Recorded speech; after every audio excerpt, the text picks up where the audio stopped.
What is up, everybody? Welcome back to the GoodeBaker podcast. I'm Nick Baker, and across from me, Shane Good, or, next to me, because... a little adjacent. Yeah, we're recording from inside a car, because, Corona's making Shay and your mom fucking bonkers crazy in there. Well, you know what? I like to think of this as our new studio. Yeah. It's so nice in here. Nice mobile studio. We could do it wherever we want, man. Dude, we could drive and do it. Yeah, so now...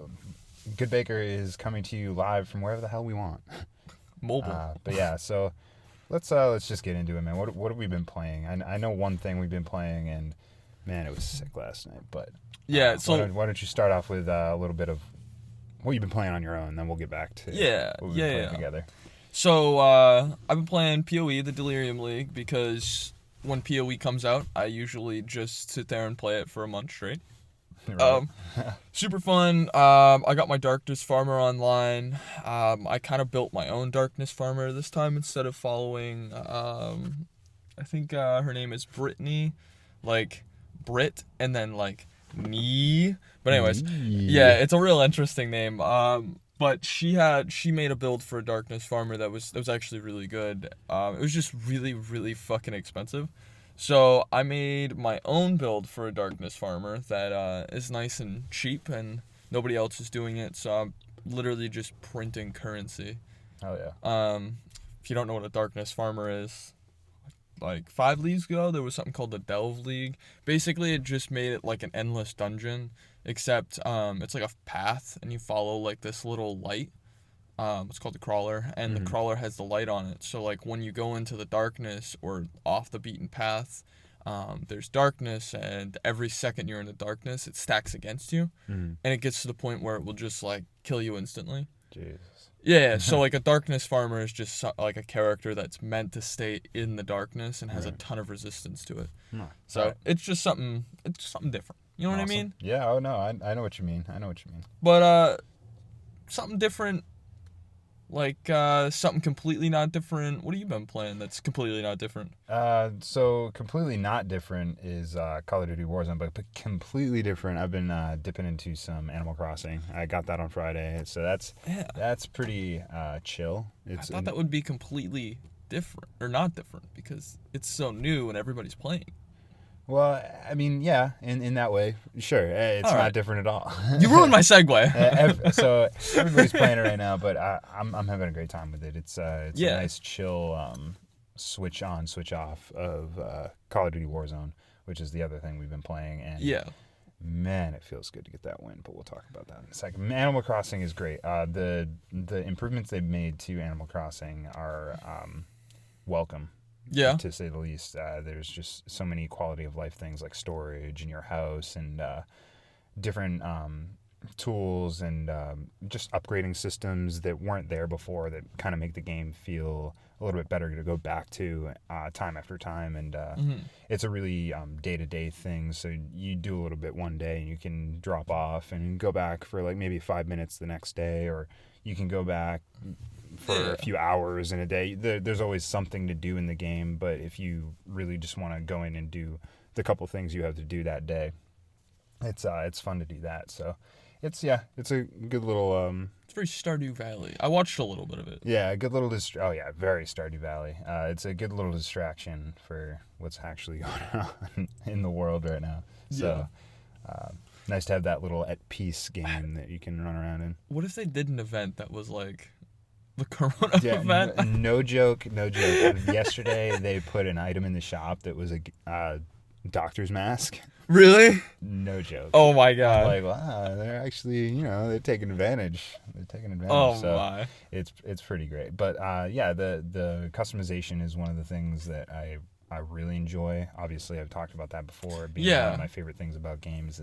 And one of the things that bothered me most about Animal Crossing in the first place was you'd always have to either re-roll your character to get it to look remotely like you, because it was all randomized. And I think there was like an algorithm based on what name you gave your character or whatever. But that's completely taken out. You can customize your character with your own hairstyles, eyes, nose, mouth, whatever. And it makes the game far more enjoyable for me to just like run around as myself in this little world. So it's great. But On to Call of Duty, because, man. Yeah, last night was pretty tight, dude. We had some real rough games, Yeah. and then we had a couple games where we just like fucking destroyed. So the video that I got of us winning our match last night has both you and Ben talking. Oh But no! we can't hear my audio at all. So Oh, for some it's gonna reason be the so PlayStation good. did not record my audio, and PlayStation canceled their connection with Facebook, so I can't upload it to Facebook. So I'm gonna have to figure out a way to get it up so I can share it with you guys. Yeah. Either like Twitter or YouTube, I think, is gonna be the object Alternative. there. Yeah. But man, it was so good, so tense, and it felt so good to get that last kill, and the plan we came up with at that very end. That was pretty good. Like, yeah, we had structure. Yeah, we had strategy, man. The whole game, it felt like we were kind of just clawing back, and honestly, all night last night, it felt like we were just clawing, and we finally got a good end zone, good placement. We got in that high ground where we really needed to be, and man, it felt so good. It did. I wish I could have killed. I wish I could have killed that guy down low, and I was looking for him, and he was just fucking hiding behind every rock. Your calls definitely helped me out there at the very end. I popped the guy that was sniping out Ben. He finished Ben up before I could revive him. I'm like, oh damn, this can't be it. This cannot be it. And he hit me for all the shields that I had left. Had no more shields left. I had to wait for my health to regen behind a tree. I came out, popped him, got that. Then I ran to the edge to look over to you, and you just went down, and you spotted out the guy behind the truck. I popped that guy just enough to get him off of his shield so that he died in the zone, and then his buddy was trying to run towards me on the low end of the hill, and I finally got him all the way down, and man, it's so good. I'll have to show you the video when we get back inside, but just the sheer thought of like beating out 47 other players in the game. Yeah, man. Not to mention, half those people came back. Yeah, exactly. And, that's the glory of this Battle Royale game, is that you always have an opportunity to come back, an opportunity at a second chance, and sometimes even third chance if you're talking, like, buying your guys back. And did we didn't all go down at once, right? We all went down separately. We all went down, and we all went into the gulag, I think. That's what it was. Me and you got out. Yeah, me and you got out. Ben lost his gulag match, but then we got Ben back. And me and you, or one of us went down, and there were you two. You got me back, then you guys went down, and I had to run, get some money, get you guys back. It was that guy that... Is that the car guy? Yeah. Is that the guy that hit me in the fucking car? Yeah, it was that match. Oh man. It was amazing. And that part of the map, I had really never fooled around in before. Yeah, I've never really been there. Those big silos and whatnot, but yeah, it was a ton of fun. But moving on to pressing matters, because there's some exciting things that came out about PlayStation 5 this week. This is true. Our one and only big topic of the week this week is going to be talking about the Sony specs versus the Xbox specs, because I think that's super in the know right now. Everybody's talking about it. Yeah. Yummy. And you love to talk about these specs, and you like to trash on the console. So I honestly want to see where these specs line up with what's going on with PC right now. So first things first, I'm going to read a little bit of what I wrote here. So Sony breaks the silence on PS5. Mark Cerny took the stage for a live stream tech talk about some of the specs that we should expect from the PS5. The presentation was boring, but seeing as it was originally slated to be a spec reveal talk at GDC, it makes sense. Mark also stated that only a select number of the top 100 games on PS4 would be playable on PS5, but this was quickly retracted by Shuhei Yoshida on Twitter, stating that the vast majority of PS4 games would be playable, which includes 4,000 plus titles for the PS4. He said nothing about PS1 or PS2 or PS3. Right. I expect that those things will have to stay gated behind the PS Now, whatever that's going to be, subscription service. Yeah. And just to give that service actual, clout. It needs meaning. Yeah. So, that being said, that's really cool that they kind of retorted that because that was one of the things that people were really up in arms about. Yeah. And one of the things that Xbox has been knocking out of the park is backwards compatibility, and even in this gen, they've been really pushing that forward and getting all of their previous Xbox 360 and even original Xbox games onto Xbox One, and now they're presumably going to be part of Xbox Series X on day one. So that's which pretty is pretty great. cool. So that being said, they did announce a bunch of specs for the PlayStation, and I want to line them up with the specs that we got in the same week as I think it was actually that Monday that they were talking about the Xbox. So this is kind of going to be like a double spec reveal here for us. So the PS5 is touting a processor of AMD's Zen 2. It's going to be a 3.5 gigahertz 8-core. And the Xbox is going to have the same processor, but it's going to be clocked up just slightly to 3.8 gigahertz, and it's same 8-core. So what does that translate to in PC talk? That's gonna that processor is some sort of variation of a 2700. So the processor itself it's actually a really great processor. I have a 3700, which is the Zen 3 version of that processor. Right. That processor is really, really good. Actually, my buddy Plague currently has that processor in his computer. I'm assuming these ones are probably custom built to kind of tailor a little bit more of that. The big issues that processor is very, very known for is the amount of heat that it puts off.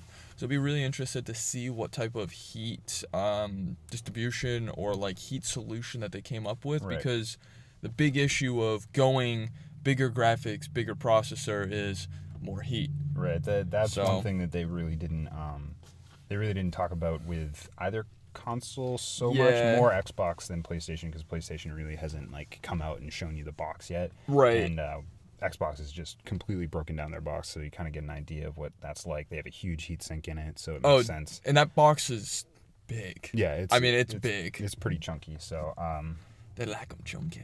Yeah, so the GPU is an AM for the PlayStation is going to be an AMD RDNA 2, and it's going to be 10.28 teraflops with 36 CU. And the Xbox is going to be touting the same GPU with 12 teraflops and 50 CUs. I mean, off of like raw specs, that does kind of sound like, Microsoft will have a flat out better graphics card. Right. It's gonna have an edge in power, and that's not shocking to anybody. I think that was what Xbox was always going for, is to be that. Yeah. Have that clout to be like, hey, we're the more powerful console here. But I mean, I will say, I've played a lot of games on PC, and not all of them look great, even though I have $1,100 PC. And it really comes down to what the developers are able to do with the graphics themselves. I mean, just because you have a system with a crazy good power or a crazy good graphics card doesn't mean that all of your graphics are going to look fantastic, because there's a lot that goes into making sure the shading's perfect, making sure, So a lot of these companies, if they don't use stuff like this, then it's not going to matter in the long run. Mm-hmm. But I definitely would say that something like this will make games harder to develop. Like, even with the technology, like as programs advance, we have to advance like kind of our art styles as well. But you can only render so much in the same amount of time when you have to render a ton more. Now you have to actually shade so much more. There's a reason why it's easier to push out console games than a year later we get the PC release. And usually it's because of how much more detail the PC needs, because, these people have $2,000, $3,000 machines, and they want to see, a $2,000, $3,000 game. Which makes run sense on it. as to why we're just seeing like PlayStation exclusive games now coming out for PC, because they needed that extra time to fine tune everything so Yeah. that it didn't crack or like, things didn't just bubble up that weren't apparent on the PlayStation. They're like, oh well, shit, this is running like garbage on the PC. Why is it doing this? So that being said, I think that PlayStation had come, or Mark Cerny said that that they're able to get a lot out of the 10.28 teraflops that they have, and he was kind of dancing around the subject, being like, teraflops aren't everything, and this, that, and the other. Like, the SSD is really going to be what is going to push consoles forward and PCs 100%. forward. So we'll get into that in just a second, but the memory is next on this list. I just wanted to mention these specs came from TechRadar too. I took these right off there. I took a little screenshot. So Nice. if any of these specs are wrong, blame it on them. So Also, thanks. yeah, thanks guys. But yeah, the memory is the same in both. They have 16 gigabytes of RAM with a GDDR6 chip. So this is crazy big, but people don't ever know about it. People don't pay attention to it. Yeah, of course not, because all they hear is teraflops, and they're like, oh, well, I mean, there's more here than there. And it's all measurables. It's all numbers. Yeah. And if your number is bigger than this number, then you're automatically better in a lot of people's eyes. Yeah. So the big thing with memory is it doesn't say the clock speed of the memory. Mm-hmm. And here's the other thing. DDR6 doesn't exist. So I'm not sure where this DDR6 comes from, because the highest I've seen on a consumer level is DDR4, and DDR5 it's out there, but it's not on a consumer level. To get like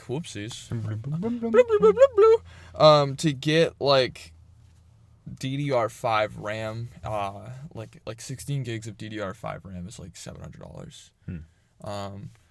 So I'm not really sure. It doesn't say how many hertz they're running at. AMD likes really high hertz RAM. So like if it's running at 2200, which is like a base, like super low, but like a lot of systems ran at 2200 megahertz.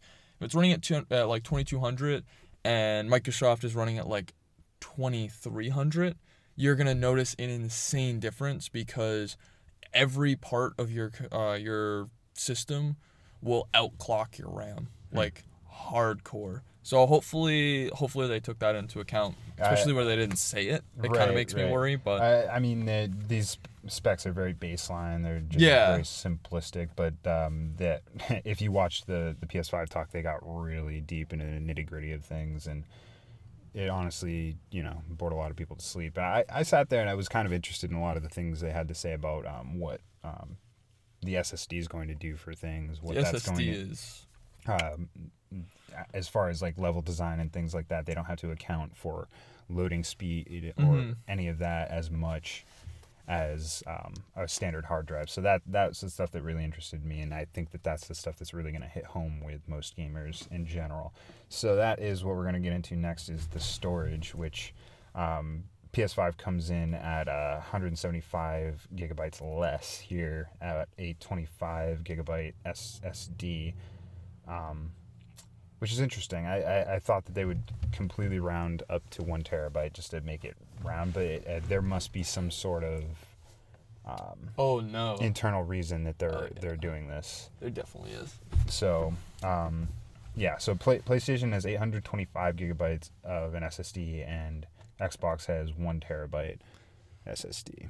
So something that I found really interesting is that they say SSD, but it says NVMe. Right. So an NVMe isn't an SSD. It is, because it's a solid state drive, but it's more than just a solid state drive. An NVMe is an M.2, which is an actual channel on your panel itself, which takes up a graphics, like a PCI Express channel. Mm-hmm. It has a dedicated channel to send information directly to the processor and back. Right. And yeah, that is something that they ran Yeah. over with the PS5 specs there. They were talking about how it has like a dedicated Yep. channel tuned back to the processor. So yeah, that makes sense. Welcome to 2008. How's it feel? Yeah, I don't know, dude. It's gonna feel great when I get it in like 2021. Honestly, after having obviously I have an NVMe. I would say the difference in load times, just for people that haven't really seen anything. I went from a hard drive to a solid state drive to an NVMe, and it was all very like pinched together. Mhm. So it took me like 2.5 minutes to 3 minutes to load up my computer on a hard drive on an SSD. It took me, I want to say it was like 43 seconds to load up my computer on an SSD. My NVMe can load up my computer in under probably 30. No, it's if you cut out all the loading screen processes, it's like 8 seconds. With the loading screen processes, it's like probably 20, because the loading screen processes take like 15 seconds. Hmm. So that should tell you how much faster it is. Right. They had a few. I'm sure they had side by side They had some comparisons and shit like that. demonstrations of the behind closed doors stuff of PS5, but and it was like really really early. It was last year sometime that they showed Spider-Man loading. Yeah, I remember that. PS4 versus PS5 like beta specs, and the Spider-Man PS5 version loaded in like, I don't know, like 4 or 5 seconds, and the PS4 was still struggling to make it in at like 30 to 45 seconds. So it is a pretty drastic difference when you're getting down to like the nitty gritty of, second per second. But Xbox had a way better explanation of this, and they actually showed the fast switching that you're going to be able to do between active games, so that you're going to be able to suspend more than one game at a time, and switching between those games takes less than 15 seconds. They show it, and it's honestly a marvel to see, and it really sells the Xbox, and it sold a lot of Xboxes. I'm sure people are going to be lining up, and I think it kind of really knocked the ball into PS5's ballpark. And it's really their turn to show not tell, and they kind of fell on their face with their reveal this week, but hopefully they come out and show the box and show what it's able to do, show that it's comparable, if not equal, but at least comparable to what the Xbox is able to do. There have been quotes from developers saying that the PS5 is doing a lot of things differently than Xbox, and that's not necessarily a bad thing. It could just be that they're kind of focusing their power on different aspects, whereas Xbox is really touting the ability to switch through games, get back into games, boot up really quickly, all these things that you're talking about with your PC. You're able to snap right into your games. I feel like that's the target for Xbox, whereas PS5 might be like switching menus really quickly, or having not so many hitches in the menus, which I would love. These are all hopes and dreams, because we really haven't seen anything from them yet in that way. But before we jump off this one, I also wanted to say really quick with the storage. You notice the difference in size storage? Just really quick. There's one thing about NVMEs that people don't really kind of know unless you really dive really deep into like what an NVMe does and what it is. NVMEs, much like any other computer part, has a megahertz that it runs at, and it has an amount of space that you put onto a little dot essentially, and that little dot is kind of what reads it off that chip. Essentially, the way that I see it is, the reason why there's are less than 1 terabyte is probably because they went with a better spec. NVMe is just like RAM. If you don't have a good NVMe, it will burn out faster. It'll basically be trash. Like if you buy a $40 NVMe off of like a SanDisk, like $40 NVMe, that's like 250 gigabytes, versus buying a Samsung like Evo 970 that like 250 gigabytes, if you put them side by side, the Samsung version of that same stick is going to be, if not more, twice as fast.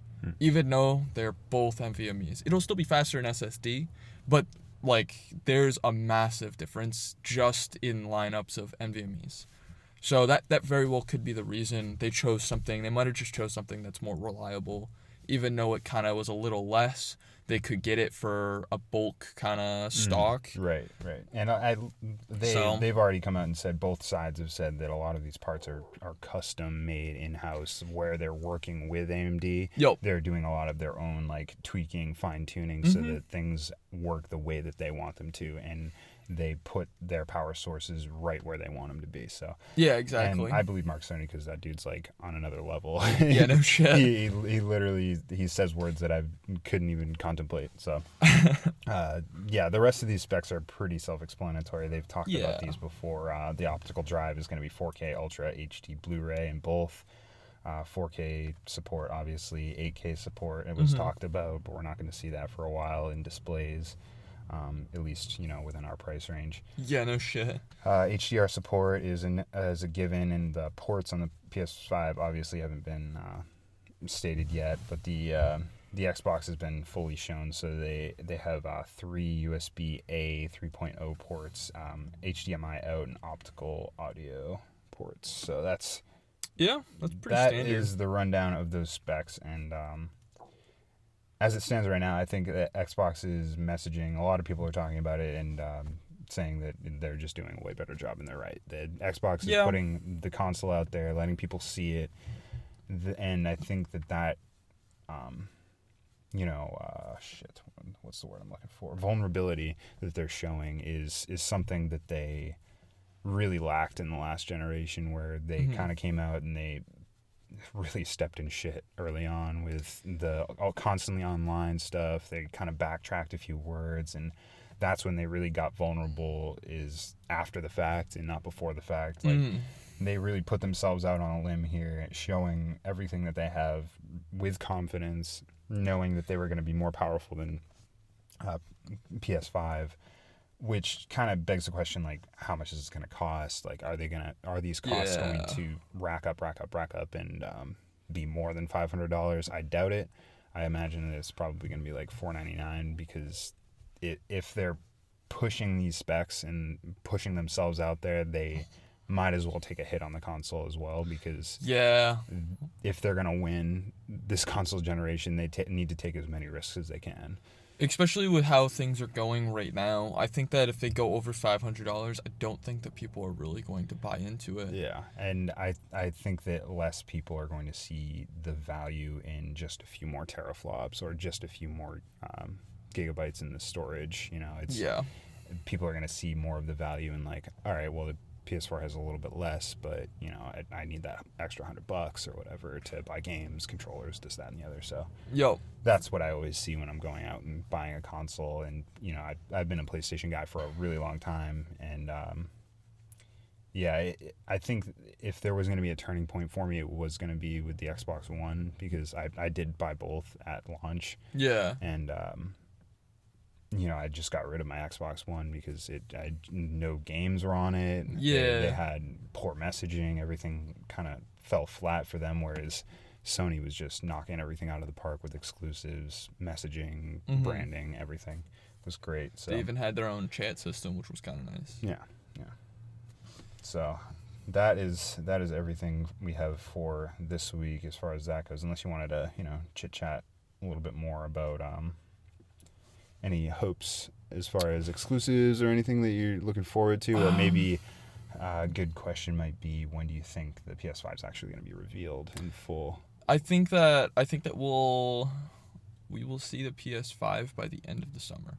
If I had to guess, I think that we might cut it closer. I think that maybe the reason why they haven't released quite as much stuff is because obviously they're kind of trying to see what Microsoft's going to do, but at the same time I could definitely see them, like, with all of the corona and everything, scrambling to make sure that they have enough units and that they can actually provide enough stuff. I think that in the long run, I think that we might see from Microsoft's, Xbox Series X, whatever it will be. Right.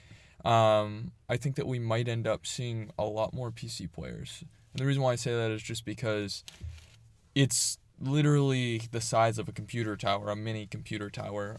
It has essentially the same specs as a computer, and for $200 more, probably, I could build you a computer. Like, anybody can build a computer for that price range, but there's so much more you can do on it. But I could definitely see people getting an Xbox, and a lot of computer gamers that like to play console, I could see them getting an Xbox and a computer because the games that you purchase on your Xbox will also work on your computer. Arguably, I think it'd be more enticing for PC players that can play those Xbox games on their PC to get a PS5, though, because if there are PS5 exclusives that don't necessarily come to PC, they'll be able to play those early. So I think that is a big reason why PS4 was really early adopted, because of the fact that Xbox games finally started to come to PC day one, like Halo and all that came out, and PC players were able to play. That might not have been day one, so don't quote me on that. But yeah, I think that there is room for variation in what's come in the coming months. When the PS5 is finally revealed, we'll have all that information out on the table, and then we'll have another whole chat about this. But yeah, for sure, definitely excited to see more from all of this, and less boring talk. Let's get to the games. Let's get to the things that matter. Let's show us the box. Yeah, exactly. Give us the style. But I mean, speaking of more important things that matter, our YouTube subscribers and our Instagram likes and our Facebook likes, I think those matter, don't you? Yeah, they matter so much to us, especially in these trying times now with the virus keeping us home, or most of us home, and driving our significant others crazy, and us in turn crazy. Truth. So what could really put a Band-Aid on that is some more YouTube subscribers. Or maybe just one more Facebook like. Oh yeah, one more Facebook like's great. We get some views on there now and again. Yeah. People rolling in, but just go over to all our stuff. Instagram, GoodeBaker memes. Yup. Because that's always funny. GoodeBaker games. Yeah, GoodeBaker games. Our Facebook page, obviously, GoodeBaker. Look us up there. We're constantly posting our podcast feed there, and look for us on Spotify, Apple Music, anywhere you get podcasts. And we'll see you next week, guys. Peace. Peace.